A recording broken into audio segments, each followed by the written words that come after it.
السلام عليكم ورحمة الله وبركاته. الحمد لله والصلاة والسلام على رسول الله وعلى آله وأصحابه أجمعين أما بعد. اتقوا الله عباد الله. പരിശുദ്ധമായ റമദാനിൻ്റെ ദിനരാത്രങ്ങളിലൂടെയാണ് നമ്മൾ ഓരോരുത്തരും സഞ്ചരിച്ചു കൊണ്ടിരിക്കുന്നത്. ഈ സമയത്ത് ആ നോമ്പുമായി ബന്ധപ്പെട്ട അഹ്കാമുകൾ പഠിക്കുക എന്നുള്ളത് വളരെ ഗൗരവമുള്ള ഏറ്റവും പ്രാധാന്യമേറിയ കാര്യമാണ് എന്നുള്ളതിൽ സംശയമൊന്നുമില്ല.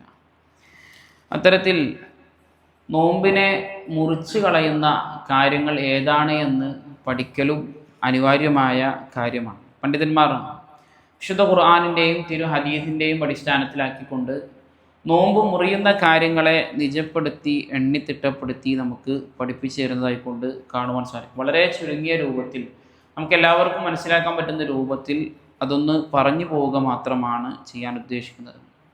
പണ്ഡിതന്മാർ ഒന്നാമതായി പറഞ്ഞിട്ടുള്ള കാര്യം അൽ അക്ലു വശുറുബു, ഒരാൾ തിന്നുകയും കുടിക്കുകയും ചെയ്യുക എന്നുള്ളതാണ്. നമുക്കെല്ലാവർക്കും അറിയുന്ന കാര്യമാണ്. റമദാൻ്റെ പകലിൽ നമ്മൾ ഏറ്റവും കൂടുതൽ ശ്രദ്ധിക്കുന്ന ഒരു കാര്യമാണ് നമ്മുടെ അന്നനാളത്തിലേക്ക് ഒന്നും ചെല്ലാതിരിക്കുക എന്നുള്ളത്.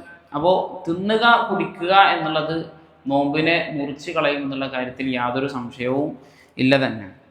അതുപോലെ തന്നെ രണ്ടാമതായി പറയുന്നത് മാക്കാന ബിമാനൽ അഖിലി അവിഷുറുബി, തിന്നുന്നതും കുടിക്കുന്നതും പോലെയല്ല, പക്ഷേ തിന്നുന്നതിൻ്റെയും കുടിക്കുന്നതിൻ്റെയും ആശയത്തിലുള്ളത് എന്ന് പറഞ്ഞാൽ തിന്നുകയും കുടിക്കുകയും ചെയ്താൽ നമുക്ക് എന്താ ഉണ്ടാവുക? നമുക്ക് കൂവത്താണ് ഉണ്ടാവുക, നമുക്ക് ശക്തിയാണ് ഉണ്ടാവുക. അപ്പോൾ അതിന് സഹായകരമാകുന്ന ഗ്ലൂക്കോസ് കയറ്റുന്നതായിക്കൊള്ളട്ടെ, അതല്ലെങ്കിൽ അതുമായി ബന്ധപ്പെട്ട് ഇഞ്ചക്ഷനുകളായിക്കൊള്ളട്ടെ, അങ്ങനെ കൂവത്ത് ലഭിക്കുന്ന സംഗതികൾ ചെയ്തു കഴിഞ്ഞാൽ എന്ത് ചെയ്യും? നമ്മുടെ നോമ്പ് ബാത്തിലായി പോകുന്നതാണ്. എന്നാൽ ഒരാൾ മരുന്നാവശ്യത്തിന് ഒരാൾ ഇഞ്ചക്ഷൻ ചെയ്യാണ്, എന്തെങ്കിലും ഒരു മെഡിസിൻ്റെ ആവശ്യത്തിന് വേണ്ടിയിട്ട് കൂവത്ത് ലഭിക്കാനൊന്നുമല്ല, മറിച്ച് അയാളുടെ രോഗത്തിൻ്റെ ചികിത്സയുമായി ബന്ധപ്പെട്ടുകൊണ്ട് അയാൾ ഇഞ്ചക്ട് ചെയ്യുകയാണെങ്കിൽ അതെന്ത് ചെയ്യില്ല, അയാളെ ബാധിക്കുകയും ഇല്ല എന്നാണ്. അതുപോലെ തന്നെ ഈ തിന്നുന്നതിൻ്റെയും കുടിക്കുന്നതിൻ്റെയും അർത്ഥത്തിൽ വരിക എന്ന് പറയുമ്പോൾ അതിലൊരുപാട് മസലകൾ നമ്മൾ മനസ്സിലാക്കേണ്ടതുണ്ട്. ഇപ്പോൾ ഒരാൾ കണ്ണിലൂടെ അല്ലെങ്കിൽ ചെവിയിലൂടെ അയാൾക്ക് മരുന്ന് എന്തെങ്കിലും ഉറ്റിക്കണം എന്നുണ്ട്, അപ്പോൾ അദ്ദേഹത്തിൻ്റെ നോമ്പ് ബാത്തിലാകും? അദ്ദേഹത്തിൻ്റെ നോമ്പ് ബാത്തിലാകുകയില്ല. എന്നാൽ മൂക്കിലൂടെ ഒരാൾ എന്ത് ചെയ്യാണ്, മരുന്ന് ഉറ്റിക്കുകയാണെങ്കിൽ അയാളുടെ നോമ്പ് എന്ത് ചെയ്യും? ബാത്തിലാകും. കാരണം മൂക്കിലൂടെ ഒറ്റിച്ചു കഴിഞ്ഞാൽ അത് അന്നനാളത്തിലേക്ക് എന്ത് ചെയ്യും? എത്തുക തന്നെ ചെയ്യും. അതുപോലെ തന്നെ നമ്മൾ ആവി പിടിക്കുക എന്ന് പറയും. ആവി പിടിക്കുമ്പോൾ നമ്മുടെ നോമ്പ് മുറിയും.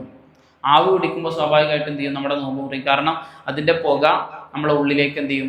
എത്തും. അതുപോലെ തന്നെയാണ് നമ്മൾ ബഹൂർ, നമ്മുടെ പള്ളിയിലൊക്കെ കത്തിച്ച് വെക്കുന്ന ബഹൂർ ഉണ്ടല്ലോ, ആ ബഹൂർ നമ്മൾ അടുത്ത് പോയിട്ട് മണത്ത് നമ്മൾ എന്ത് ചെയ്യാണ്? ആ പുക നമ്മൾ ശ്വസിക്കുകയാണ് എങ്കിൽ നമ്മുടെ നോമ്പിനെ അത് ബാത്തിലാക്കി കളയുന്നതാണ് എന്ന്.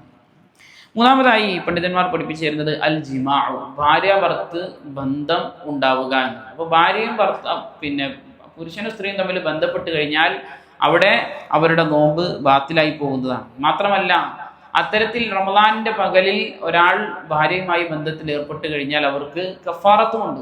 നമുക്കെല്ലാവർക്കും അറിയാം, അത് ഒന്ന് ഒരു മുഅ്മിനായ അടിമയെ മോചിപ്പിക്കുക എന്നുള്ളതാണ്. അപ്പം ഇന്ന് കാലത്ത് അതില്ലാത്തത് കൊണ്ട് പിന്നെ അവിടെ ശ്രദ്ധിക്കേണ്ട കാര്യമില്ല. രണ്ടാമത്തെ കാര്യം, അയാൾ 2 മാസക്കാലത്തോളം മുറിയാതെ നോമ്പ് അനുഷ്ഠിക്കുക എന്നുള്ളതാണ്. അതായത് മുറിഞ്ഞു കഴിഞ്ഞാൽ വീണ്ടും ആദ്യമൊക്കെ എന്ത് ചെയ്യണം? തുടങ്ങണം. അപ്പം മുറിയാതെ ഒരാൾ എന്ത് ചെയ്യുക? നോമ്പ് അനുഷ്ഠിക്കുക എന്നുള്ളതാണ്. ഇനി മൂന്നാമത്തത്, അതിനും അദ്ദേഹത്തിന് സാധിക്കുന്നില്ല എങ്കിൽ 60 മിസ്കീന്മാർക്ക് എന്ത് ചെയ്യുക? അദ്ദേഹം ഭക്ഷണം കൊടുക്കുക. ഇതിൽ ഏതെങ്കിലും ഒന്ന് ചെയ്താൽ മതി എന്നല്ല, മറിച്ച് ആദ്യം മുഅ്മിനായ അടിമ ഉണ്ടോ നോക്കണം, പിന്നെ 60 ദിവസം നോമ്പ് കൊടുക്കണം. അതിനും സാധിച്ചിട്ടില്ലെങ്കിലാണ് 60 മിസ്കീന്മാർക്ക് അദ്ദേഹം എന്ത് ചെയ്യേണ്ടത്? ഭക്ഷണം കൊടുക്കേണ്ടത്. അതുപോലെ തന്നെ നാലാമതായി ഇൻസാലുൽ മനി ബി ഇഖ്തിയാരിഹി, തൻ്റെ ഇഷ്ടപ്രകാരം ഒരാൾ എന്ത് ചെയ്തു? തൻ്റെ മനീനെ പുറപ്പെടുവിപ്പിച്ചു കഴിഞ്ഞാൽ അയാളുടെ നോമ്പും എന്താണ്? ബാത്തിലായി പോകുന്നതാണ്. പക്ഷേ നേരത്തെ പറഞ്ഞ കഫാറത്ത് അവിടെ എന്ത് ചെയ്യില്ല? ബാധകമാവില്ല. അഞ്ചാമത്തെ കാര്യം ഇഖ്റാജു ദമി ബിൽ ഹിജാമ, ഒരാൾ ഹിജാമ ചെയ്യുക എന്നുള്ളതും പണ്ഡിതന്മാർക്കിടയിൽ അഭിപ്രായ വ്യത്യാസമുണ്ട്. പക്ഷേ നല്ല റാജിഹായ, അതായത് പ്രബലമായ അഭിപ്രായമായി മനസ്സിലാകുന്നത് അത് നോമ്പിനെ മുറിച്ച് കളയും എന്നുള്ളതാണ്. അപ്പോൾ ഹിജാമ ചെയ്താലും ഒരാളുടെ നോമ്പ് ബാത്തിലായി പോകുന്നതാണ്. അതുപോലെ തന്നെ അൽ ഇസ്തിഖാഉ അംദൻ, മനഃപൂർവ്വമായി കൊണ്ട് ഒരാൾ ഛർദ്ദിക്കുക എന്നുള്ളത്, ഒരാൾ രോഗം വന്നപ്പോൾ അല്ലെങ്കിൽ എന്തെങ്കിലും പ്രയാസം വന്നപ്പോൾ ഛർദ്ദിച്ചു എന്നുള്ളതല്ല, മറിച്ച് ഉണ്ടാക്കി ഒരാൾ ഛർദ്ദിച്ചു കഴിഞ്ഞാൽ അയാളുടെ നോമ്പും ബാത്തിലായി പോകുന്നതാണ്.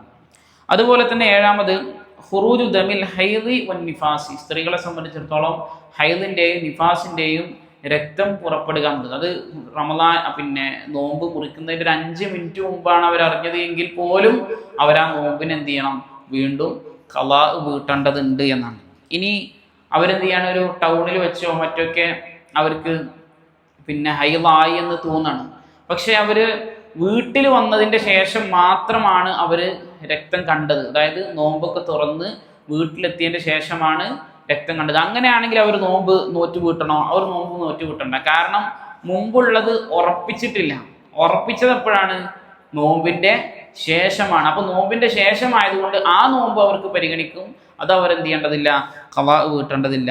എട്ടാമതായി നിയ്യത്തുൽ ഇഫ്താർ. ഒരാൾ ഞാൻ മുറിക്കുകയാണ് എന്നുള്ള ദൃഢമായ ഒരു നിയ്യത്ത് മനസ്സിൽ കരുതിയാൽ അയാളുടെ നോമ്പും ബാത്തിലാകും. 9ാമതായി പണ്ഡിതന്മാർ പഠിപ്പിച്ചിരുന്നത് ഹരിദ്ദത്തു അനിൽ ഇസ്ലാം, ഇസ്ലാമിൽ നിന്നും പുറത്തു പോവുക എന്നുള്ളതാണ്. ഒരാൾ ഇസ്ലാമിൽ നിന്ന് ഖുറൂജ് ആയിക്കഴിഞ്ഞാൽ അയാളുടെ നോമ്പും ബാത്തിലാക്കി പോകുന്നതാണ്. ഈ 9 കാര്യങ്ങളാണ് നമ്മുടെ നോമ്പിനെ ഇല്ലാതാക്കി കളയുന്ന, അതിനെ വസാറാക്കി കളയുന്ന കാര്യങ്ങൾ. അതുകൊണ്ട് ഇതിന് പരിപൂർണമായും നോമ്പിൻ്റെ പകലുകളിൽ വിട്ടു നിൽക്കുക. അല്ലാഹു സുബ്ഹാനഹു വ തആല കാര്യങ്ങളെ കൃത്യമായി മനസ്സിലാക്കാനും അതനുസരിച്ച് ജീവിതത്തിൽ പ്രാവർത്തികമാക്കാനും എല്ലാമുള്ള തൗഫീഖ് നമുക്ക് ഏവർക്കും നൽകി അനുഗ്രഹിക്കുമാറാകട്ടെ.